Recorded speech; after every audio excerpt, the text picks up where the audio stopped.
too much left, left. Okay, good. Right, left, left, left, left, left, left. Too much left! Ah! Death Stranding. Get it? We're talking about Death Stranding.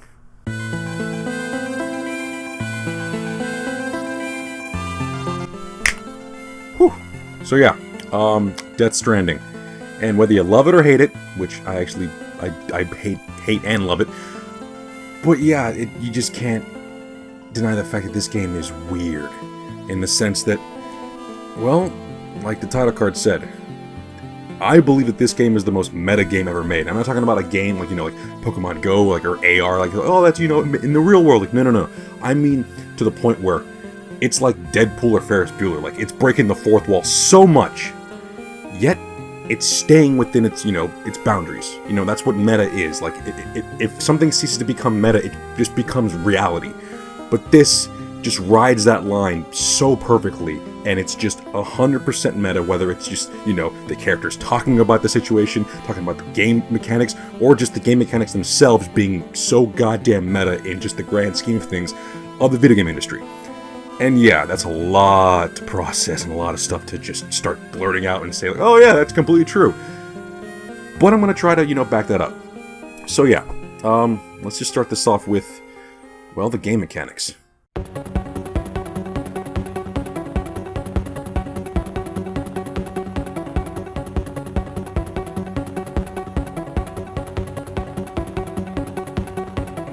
This game seems to be an amalgamation of how people have described games for years, in gross oversimplifications.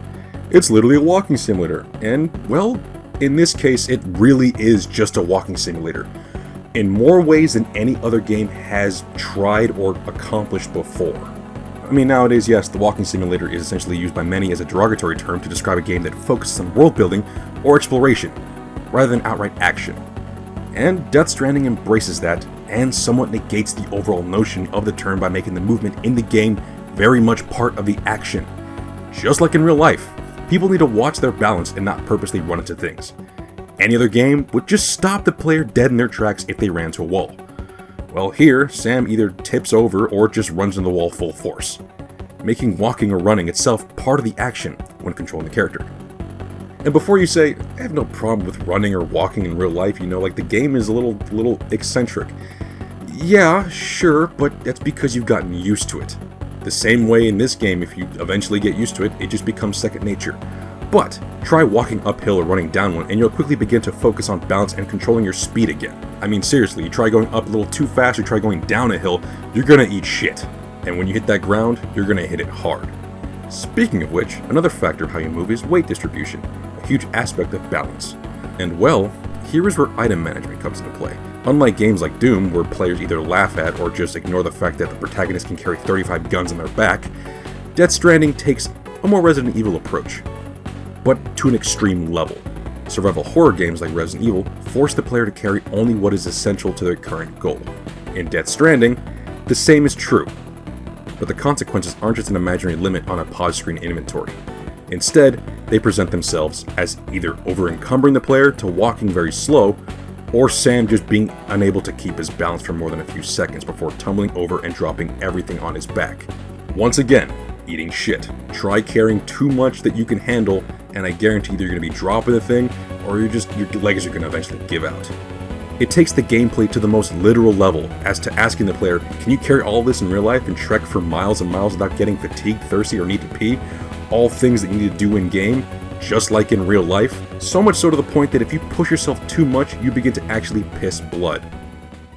Which leads to a side point where taking breaks is mandatory for the character, similar to real life, and the constant reminders of some games to tell the player to take breaks between game sessions. Don't play for too long, not just because you should go outside, but because Sam is literally pissing blood. And just let's just take a step back again. All of that. The walking simulator, all of that stuff, it's such an overt, just like, gameplay mechanic that it's hard to not notice. I mean, again, it's all the amalgamation of all the stuff before, like, oh yeah, walking simulator, all you do is just walk around, like, oh, okay. Let's make this game so real or so extreme to the point where it becomes a chore to walk. And if you've ever been tired Yeah, you know what that feels like. It's just riding that line. It's like, this isn't really feeling like a game anymore. This feels like a damn chore. This feels like real life. And it's not like, like Stardew Valley or like Animal Crossing, where like, you're just, cutting down trees, or, you're just gardening. No, this is just walking. And the game is just overtly pretty much showing you, this is what that's like. But yeah, let's take a step back into the game. And another big issue that people have with games nowadays is, it's a fetch quest, where you bring things from A to B, and there's no other purpose. You're literally a courier. Now, I've read this online and actually heard people say it, but people have compared, GTA to be this kind of game, where essentially, you go to point A, you get your mission, you go to point B, you complete your mission, and that's it. So essentially, this game is just taking that mentality, like, so that's what you want your game to be? Just a point A? Is that what you think this is? Fine, let's just do that in the most extreme sense possible. So yeah, this game literally says, you're a delivery boy, delivering packages back and forth between the same locations. And yeah, this delivery boy thing, that point is driven home even harder when you are literally delivering items that you can buy on Amazon, or even a pizza, and literally in 30 minutes or less. That's when the game is pretty much poking fun at the player, and at the same time, just breaking that fourth wall outright. So once again, taking a step back, it's a delivery boy simulator, or it's literally a walking simulator. Yes, it is, but so far to the point where it's no longer even feeling like a game anymore. And yeah, this experience is pretty much the personification of, just breaking that boundary between the immersion of game world and the real world. So yeah, let's step back into the game mechanics, and the characters themselves even go as far as having explanations to how they're able to sense danger. Now, just to pick on Last of Us, the player can sense danger through sound, but not actually sound, but through a mechanic that shows the player in what direction enemies are. Not just by giving them, the general location, but outright giving them X-ray vision to see through walls. Now, they say this is sound-based for lore's sake, but it's just clearly just game mechanics.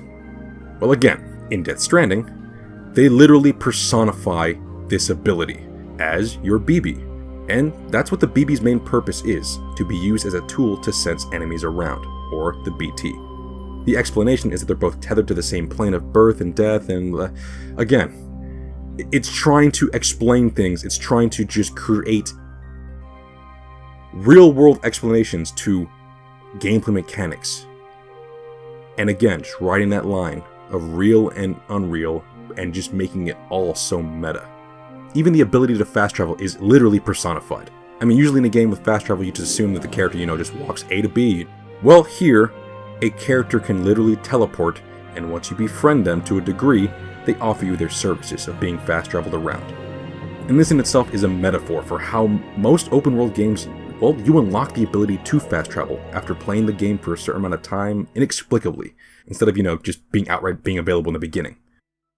How do you replenish your health? Eat food and collect hearts? No. You literally give yourself a blood transfusion. Why are you the chosen one? A prophecy? A mechanic? No. Your blood can literally be used to kill enemies. Sam is literally the only person on the planet that can be the hero. He's literally the chosen one. Not just a proxy where, you can put in your own kind of character, like, you name your own character like an RPG. No. Sam is the one and only hero. And this is not the only instance of this. I mean, other mechanics are like, the literal explanation of how the character is able to respawn. I mean, like other games, like, reload the game and pretend like it never happened. Instead, the game makes it a plot element, where the main character is a repatriate, a soul who can return to their body after death. And just to be a little bit more meta, and if anything, this actually, I don't know if this is a reference to his older game, but Hideo Kojima has actually done this before, where he's played around with this idea, where the character will die, come back to life, and acknowledge the fact that they died before. And actually, it's right here. Yeah. It happened in this game. This is one of his earlier games, and it's called Police Knots. And, in Police Knots, during a time-sensitive puzzle in the middle of the game, if the player makes an error, a bomb goes off, killing everyone in the vicinity. And after hitting continue, the characters come back and say that, let's not do that again, or let's just pretend that didn't just happen. If failed multiple times, the characters are actually, begin to take turns and make the puzzles easier or harder, all for the sake of commentary on the situation. It's actually very entertaining in how, meta it is. But in Death Stranding, they play it straight. Well, having said that though, Death Stranding definitely has fun in other areas that break the fourth wall, the same vein as Police Nuts. Which, even just going back to this game, I do recommend that. It probably aged a little bit, but it is quite impressive that even back then, Hideo Kojima wasn't afraid to, get a little meta with his games. But yeah, regardless of that, going back to Death Stranding, the amount of fourth wall breaks in this game is essentially a literal statement to the player, hey, you're playing a game. Whether it's the actual use of terms like game over when the player dies, or explaining how the world is laid out like a bunch of levels meant to be overcome by the player, obvious product placement being shoved into the game, but into such a ludicrous way where it's unavoidable to be made fun of. Seriously, Monster energy drinks replace water as the sole way to quench your thirst. Or a magical canteen that turns rainwater into Monster. What is this, idiocracy? It's Brondo, yeah, what's plants crave? What the... yes, the world is crazy. The world it builds is nuts. But again, it's just a game. Obviously this is the world this game relies on. This is its lore. This is what it's, pretty much based in. But once again, harkening back to Hideo Kojima's old games, this whole idea of like, oh, this is the world, this is how it's built, can easily be crumbling in front of you and pretty much reveal that everything essentially is a simulation. And what's another word for a simulation? A game. A video game. In Metal Gear Solid 2, the revelation that you're playing a simulation is essentially the same, but cranked up to 11. Whereas, in Death Stranding, it's, just pretty much doing the whole nudge, nudge, wink, wink, right in that line of the, the fourth wall. In that game, it just breaks the wall down and it doesn't give a crap who knows it. And yeah, this game is just chock full of stuff like that, and I can go in even more detail. There's smaller little tidbits here and there, but I kind of don't want to spoil it too much because, there's some cool moments in it. There's also like some cool stuff that, eventually comes back in the end. But I do at least want to mention that. The end. Now, I'm not going to spoil anything. It is kind of a spoiler in itself, the actual mentioning of it, but I'm not going into actual detail. The end of this game, usually with a lot of games, you have a lot of unanswered questions. You're like, oh, what is about this? What about that? Like there's a lot of like, maybe there's going to be a sequel, or, maybe this is how the game ends, just ambiguous. There is no ambiguity to this freaking ending. There is a literal exposition dump at the end. And seriously, it's just every single question, every single detail that wasn't explained or, was held off is just given to you at the very end. Everything is explained to excruciating detail to the point where this is a freaking book now. It's no longer a freaking game. It is literally a novel. And you better have taken notes, because at this point, I was shocked that there wasn't a freaking test at the end. So once again, just take a step back.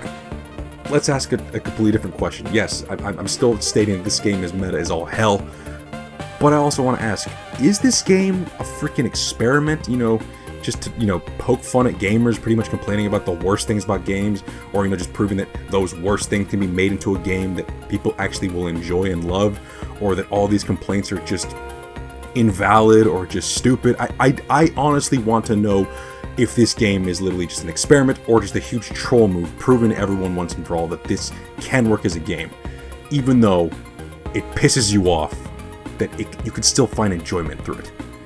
And yeah, with Hideo Kojima, I easily see this being a possibility. He is not a conventional game creator by any stretch of the imagination, but the argument can be made that this is both the most conventional game that he's ever made and the most outlandish with what he does with said conventions. Is Kojima scrutinizing the game industry as a whole, or is he simply just taking all these game mechanics and creating something fresh and new just to prove that he can do something this great with something so basic? There have been many interviews with him, and he does explain that, he made the game to be entertainment. He essentially wants the game to be, something new. Like, in a weird sense, he kind of tried to maybe envision it maybe as something as like a new genre, something completely different. Inadvertently, though, he's pretty much created this game that is so self-aware and so on the nose that these game mechanics are so obtuse and yet so, kind of tedious, but like the way he says it is that he wants a package from arriving from A to B to be an adventure. He wanted everything to have weight to it. He wanted to have an impact. And this shines through 100% with the gameplay. Whether you love it or hate it, it's so on the nose. And oh yeah, I didn't even mention the multiplayer aspect. And this again is a huge aspect of the game, and one of the main reasons why he made the game the way it is.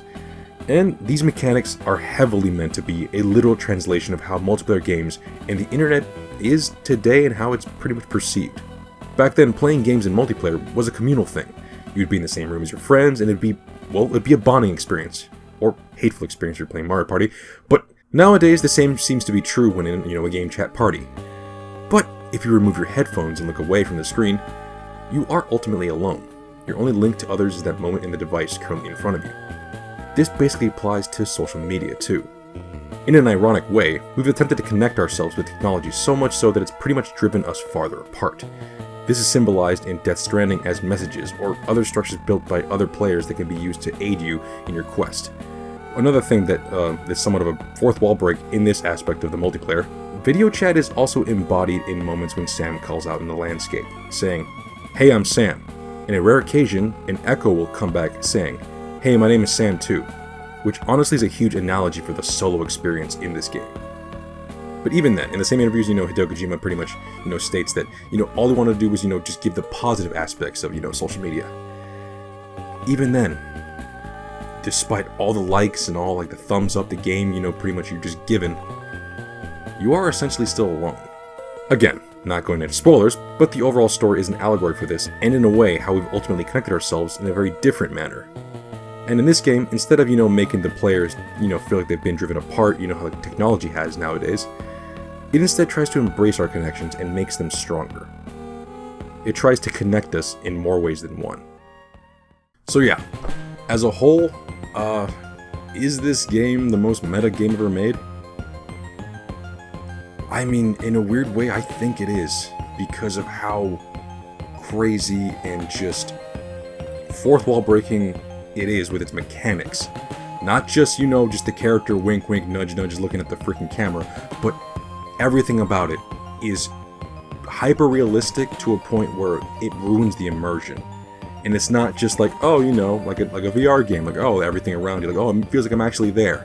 Here it's like, no, this is a simulation, your character, and don't fall like you would in real life, because obviously this is a game mechanics, man, hold this button, hold that. It's not the exact same as it is in real life, but it's trying to, emulate that. And yeah, I don't know how much more meta you can get. I mean, the literal definition of meta applies to this. Unlike other games where breaking the fourth wall can ruin immersion, here I believe that it's done very well, and it delivers a unique game experience. So unique, in fact, that it's easy to understand why people both love and hate this game. It's divisive, sure, but ultimately, you can't deny that Kojima pulled something off great here. To some of you, terrible, yes, but great.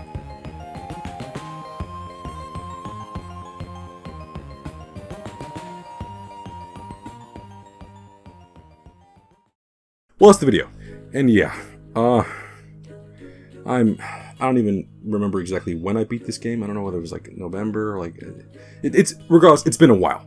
I literally had to take a break, even though this fan theory was, just freaking gnawing at my brain. I was just like thinking it over and over, like, holy crap, like all this makes sense. The mechanics, the gameplay, the story, it all has a central purpose, yet it's so meta that holy crap, like the immersion is just like almost non-existent, or it's like a weird euphoric, like in the middle. Like, I know this is a game, yet I'm still enjoying myself, but also I hate it because it's a freaking game and it's causing me to do...